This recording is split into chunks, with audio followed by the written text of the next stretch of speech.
Mi padre nunca aparecía en ninguna foto familiar. Era un nombre que nadie pronunciaba, un secreto enterrado después del escandaloso viaje de negocios al extranjero de mi madre.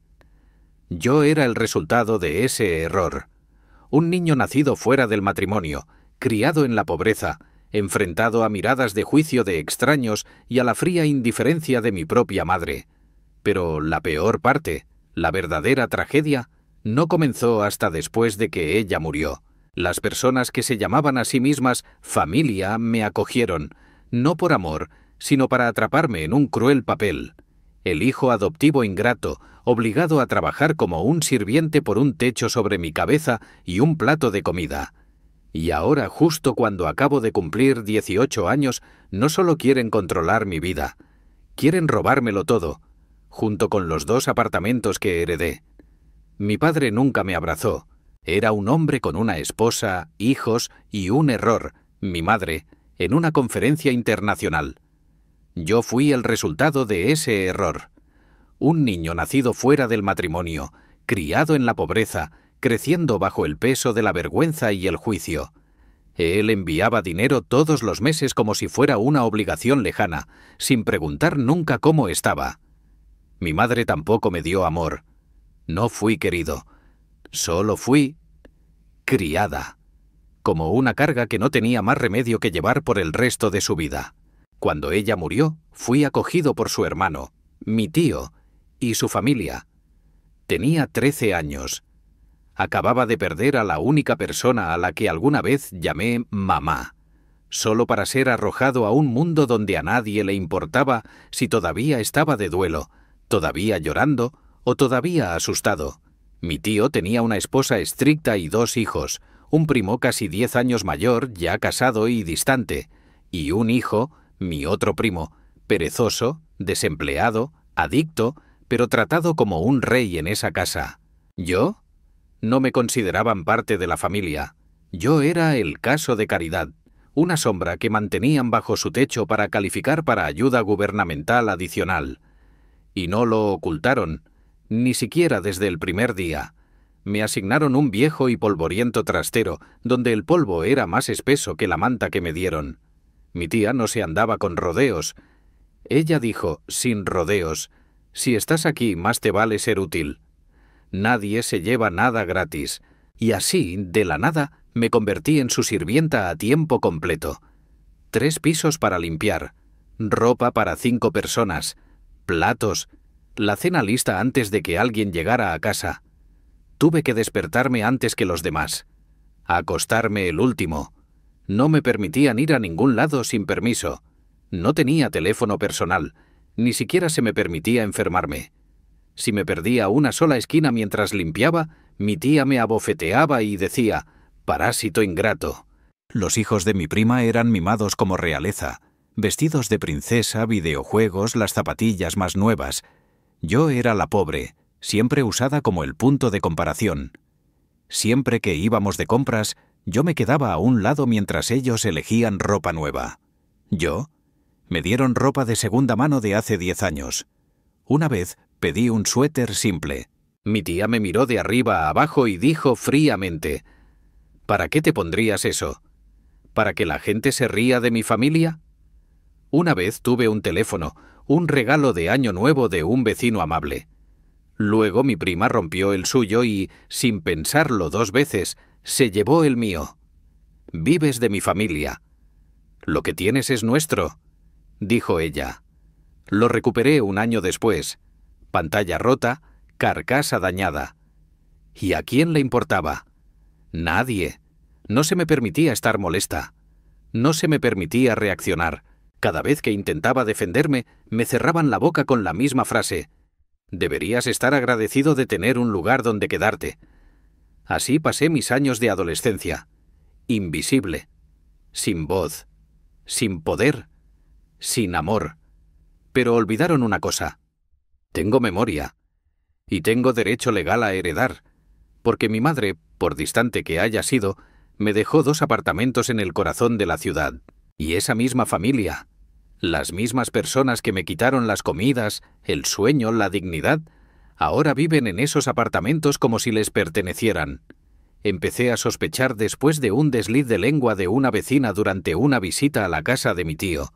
Me miró, sacudió la cabeza y murmuró en voz baja: ¿por qué la chica que heredó todo está siendo tratada como una sirvienta en la casa de otra persona? Me quedé helado.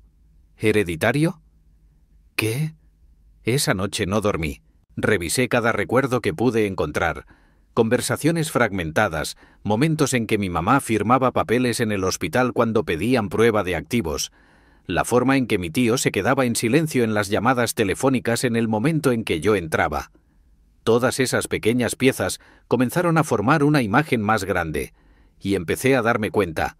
No era un huérfano sin dinero como me hicieron creer. Le pregunté directamente a mi tía: ¿dónde está el apartamento de mi mamá? No respondió.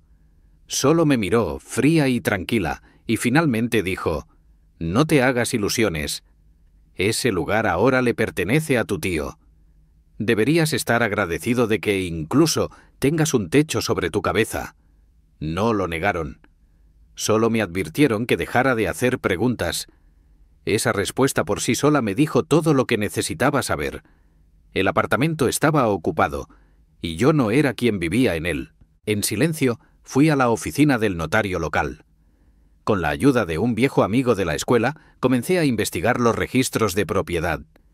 Y tal como sospechaba, había 2 apartamentos registrados a nombre de mi madre antes de que falleciera. Uno estaba en un distrito comercial de primera, el otro cerca de una estación de metro. Ambos extremadamente valiosos. Uno estaba habitado, el otro alquilado. Casi lloro. No de alegría, sino por el profundo dolor de la traición. Durante años viví como basura, mientras las personas que me criaron se embolsaban silenciosamente miles cada año de la herencia que mi madre me dejó. Volví a casa y por primera vez los miré a los ojos sin miedo. Exigí ver cualquier documento relacionado con mi herencia. Mi tío gruñó: «Cuida tu tono. Esa casa. Tu tío la renovó y vivió en ella durante años. ¿Quién te crees para hacer exigencias?» Pero no me eché atrás. Busqué a un abogado, joven pero astuto, alguien que había trabajado como voluntario en casos de protección a huérfanos. Después de escuchar mi historia, se detuvo un momento y luego preguntó: «¿Tienen los documentos originales, verdad?» Asentí. Desde el día en que me mudé con ellos, no tuve acceso a mi certificado de nacimiento original, ni a mi pasaporte, ni a las escrituras, ni siquiera a una tarjeta de identificación. Todo estaba protegido, así que no podía hacer nada por mi cuenta.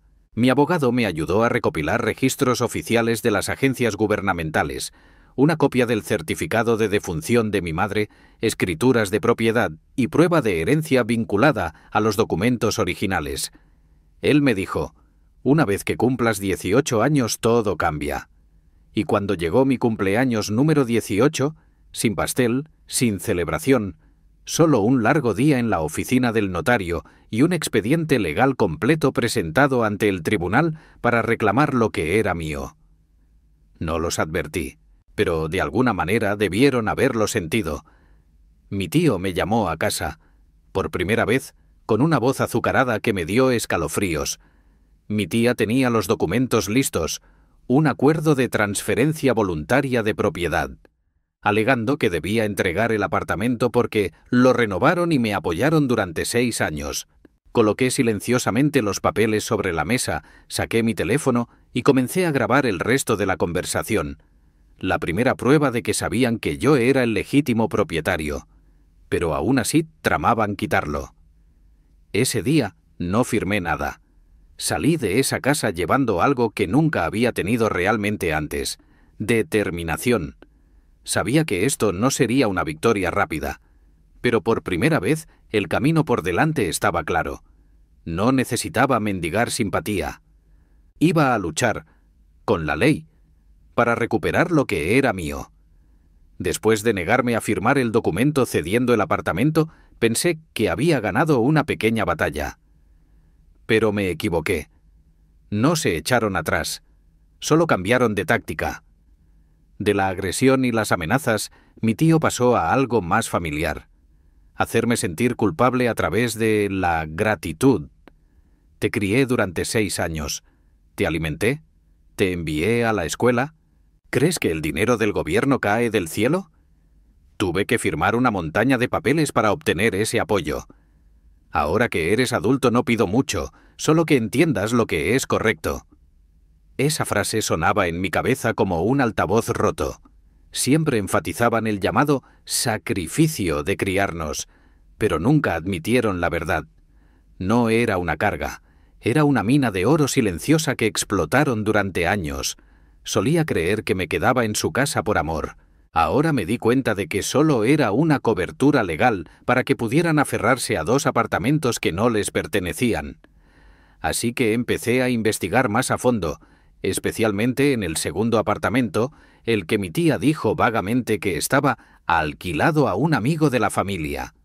Gracias a un amable vecino que vive cerca, descubrí que ese apartamento había estado alquilado continuamente durante 6 años. Los inquilinos cambiaron algunas veces, pero la persona que firmaba el contrato de arrendamiento siempre era mi tío. Durante un tiempo, incluso mi primo vivió allí, convirtiendo la propiedad de mi madre en un lugar para fumar marihuana, poner música rave a todo volumen y hacer fiestas borrachos. Le pregunté a mi abogado, ¿si lo alquilaron sin derechos legales, significa eso que el dinero es mío? Asintió, pero añadió fríamente, solo si puedes probar que sabían que eras el heredero legítimo y aún así decidieron aprovecharse de la propiedad.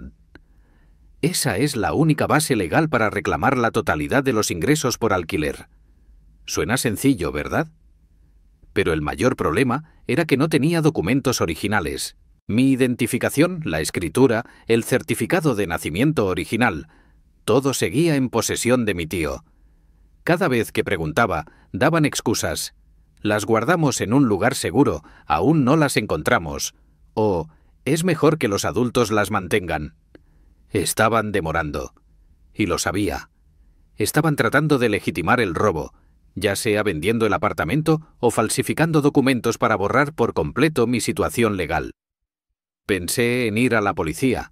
Mi abogado incluso me aconsejó, tienes derecho a exigir la devolución de tus bienes y desalojar a cualquier persona que resida allí ilegalmente. Pero justo cuando presenté los documentos, mi tío apareció en mi dormitorio. No trajo a su esposa. No estaba enojado. Lloró. Un hombre de unos 50 años, arrodillado frente a mi habitación de la residencia, suplicando, «Te lo pido, no empujes a esta familia al límite. Reedifiqué esa casa con mis propias manos. Ese otro apartamento te ayudó a crecer. Si te llevas todo, ¿cómo sobrevivirá mi esposa?» No lloré, pero tampoco esperaba lo que sucedió después. Unos días más tarde, la escuela me llamó por algunas irregularidades en los archivos de las becas para huérfanos. Resulta que mi tío me había denunciado a la oficina académica, acusándome de aprovecharme de mi condición de huérfano para obtener becas inmerecidas. Me estaban acorralando. De nuevo, me sentía como un jugador de ajedrez, perdiendo una pieza con cada movimiento. Tenía la verdad. Pero ellos tenían poder, papeleo y conexiones. El precio de defenderme fue la soledad, ser etiquetado de ingrato, arriesgar mi beca, mi vivienda y el único sentido de seguridad que jamás había conocido. ¿Y la realización más desgarradora? Durante años, realmente creí que me estaban acogiendo por compasión. Pero ahora está claro. Durante 6 largos años no fui más que un accesorio, un escudo humano, utilizado para encubrir un crimen calculado. Después de soportar una serie de ataques por parte de mi familia, que iban desde lágrimas manipuladoras hasta falsas acusaciones enviadas a mi escuela, me di cuenta de algo muy claro. Nunca tuvieron la intención de devolverme nada. No estaban motivados por amor. Estaban motivados por el miedo. Miedo a perder beneficios. Miedo a que la verdad salga a la luz. En cuanto a mí, ya no tenía miedo.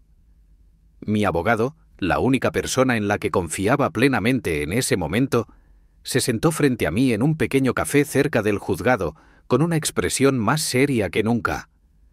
Probablemente no podremos recuperar el alquiler perdido en los últimos 6 años, a menos que podamos demostrar que hubo fraude intencional en la apropiación indebida de su propiedad. Pero si quieres recuperar los 2 apartamentos, tenemos un caso sólido. Asentí, no por codicia, sino porque ya estaba cansado de dejar que me quitaran cosas. No quería que toda mi juventud se definiera por una narrativa falsa disfrazada de gratitud. Comenzamos presentando una petición para restablecer la propiedad legítima de los inmuebles. Dado que mi madre falleció cuando yo aún era menor de edad, sus bienes se transfirieron legalmente a mis tutores para su custodia, pero, según la ley, no podían usarlos para beneficio personal, alquilarlos o renovarlos sin el consentimiento del heredero legal una vez que alcanzara la mayoría de edad. El problema fue, nunca me dijeron eso, ni una sola vez. Junto con la petición, presenté una denuncia acusándolos de retener ilegalmente mis documentos personales, mi cédula de identidad, registro de hogar, pasaporte, todos los cuales tenía derecho a tener una vez que cumplí 18 años. Cada excusa que alguna vez me dieron sobre mantener las cosas seguras se había convertido ahora en evidencia legal en su contra. Recopilé en silencio más pruebas. Fotos, mensajes, grabaciones de voz donde admitían alquilar los apartamentos, hacer renovaciones y tratar de obligarme a firmar documentos de renuncia de propiedad. Hice copias de seguridad de todo en 3 lugares: un disco duro privado, la nube y una memoria USB escondida en la parte trasera del cajón de mi dormitorio. Porque si hay algo que he aprendido de ellos, es que la confianza, cuando se da a las personas equivocadas, se convierte en un arma que usarán para destruirte. Se presentó la demanda. El proceso legal comenzó.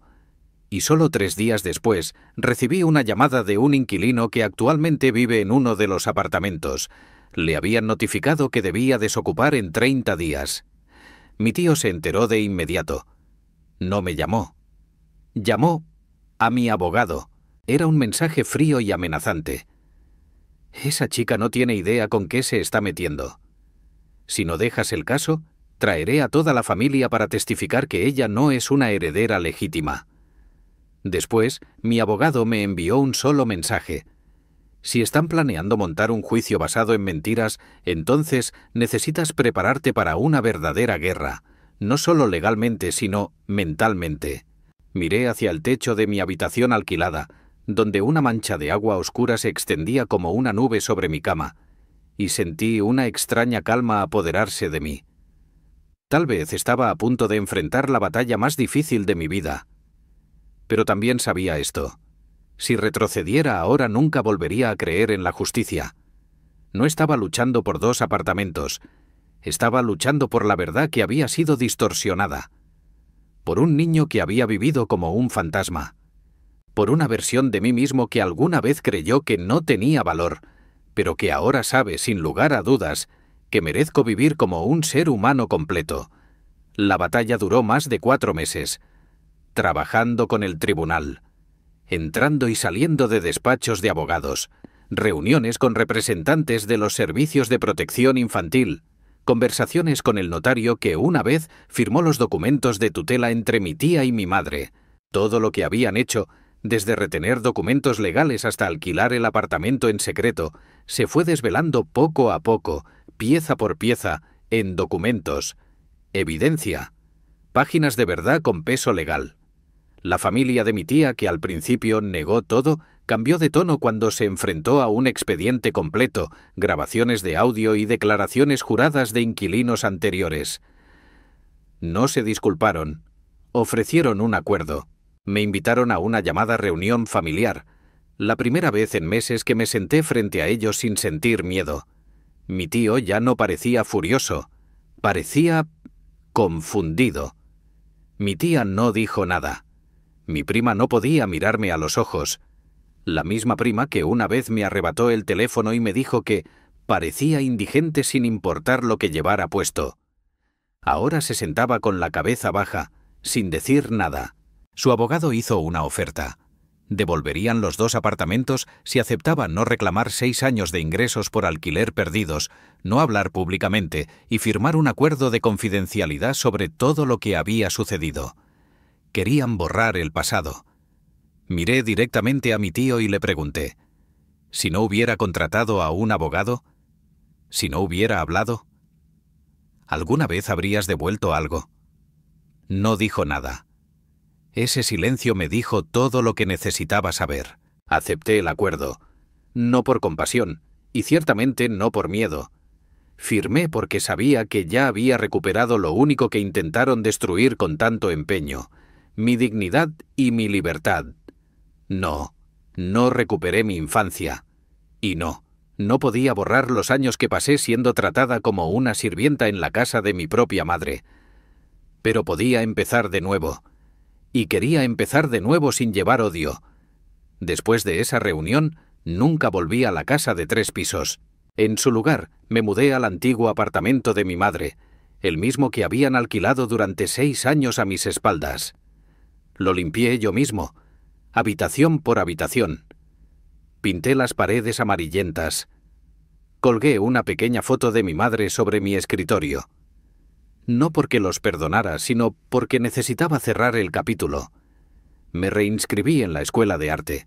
Me inscribí en una clase de retrato, algo que siempre había querido de niño, pero nunca me atreví a intentar porque creía que no podía permitírmelo. Conseguí un trabajo a tiempo parcial los fines de semana.